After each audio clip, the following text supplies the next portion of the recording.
சிலவேளை இந்த வரலாற்று அறிவியலுக்கூடாக நான் இவ்வாறு சொல்கின்ற போது பலர் இன்னொரு கேள்விகளும் ஏன் சிங்கள தேசத்தை கீழே தமிழர்கள் இருக்கவில்லை? இருந்தார்கள். யாழ்ப்பாண ராஜ்யம் 1950 67 வரையான 17 வருடங்கள், அதுவும் செண்பக பெருமாள் என்கின்ற ஆட்சியாளர், சிங்கள தேசத்தினுடைய ஆட்சியாளனாகிய செண்பக பெருமாளுடைய ஆட்சியாளர் கீழே தான் இருந்தது.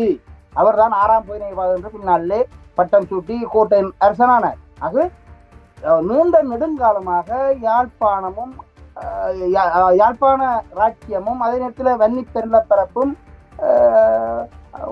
அம்பாறை வரையான இந்த பற்றுக்களும் தனியான நிர்வாகங்களும் தனியான சுதேச ஆட்சியாளர்கள் கையிலே தான் இருந்தது.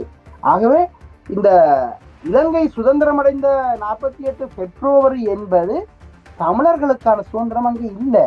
அதாவது நாங்கள் ஒரு வெற்றி கண்ணுக்கு பலர் அவ்வாறு எங்களுக்கு சுதந்திரம் கிடைத்தவற்றாக சொல்லிக் கொண்டார்கள்.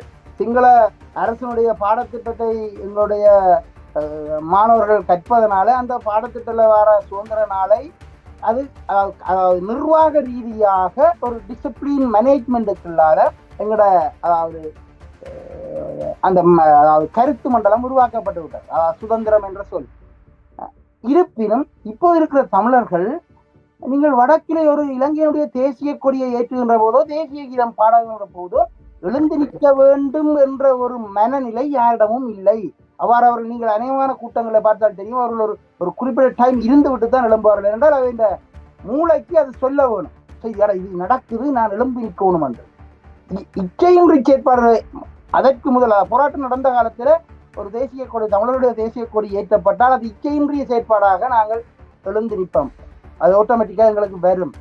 ஆனால் இந்த கொடிக்கு மரியாதை கொடுப்பதற்கோ அல்ல அதை ஒரு கௌரவப்படுத்துவதற்கோ தமிழர்களுடைய மனதில் அந்த மனசு இல்லை, அந்த எண்ணம் இல்லை, அது இச்சையின்றி செயற்படாது. ஆகவே இந்த கட்சிகள் தங்களுக்குள் தமிழ் மக்களுக்கு இங்கே ஒன்று சொல்வதும் தெற்கிலே வேறொன்று சொல்வதாம இருக்கிறது. நீங்க தெற்கை பற்றி ஒப்பிட்டு சொல்லுகின்ற சொல்றேன், தெற்கிலே வருகின்ற பத்திரிகைகளுடைய ஒரு 4 முக்கியமான பத்திரிகைகளை எடுத்து விடுங்கள், வடக்கிலே வருகின்ற ஒரு 4 பத்திரிகைகளை எடுத்து வைத்துக் கொள்ளுங்கள், என்னுடைய தலையங்கதை முதற் பகுதியை பாருங்கள், ஏதாவது ஒரே விஷயம் இருக்கிறதாண்டால் அப்படி இருக்காது. இங்க வேறையா இருக்கும், அங்க வேறையா இருக்கும், இது அப்படித்தான் இருக்கும்.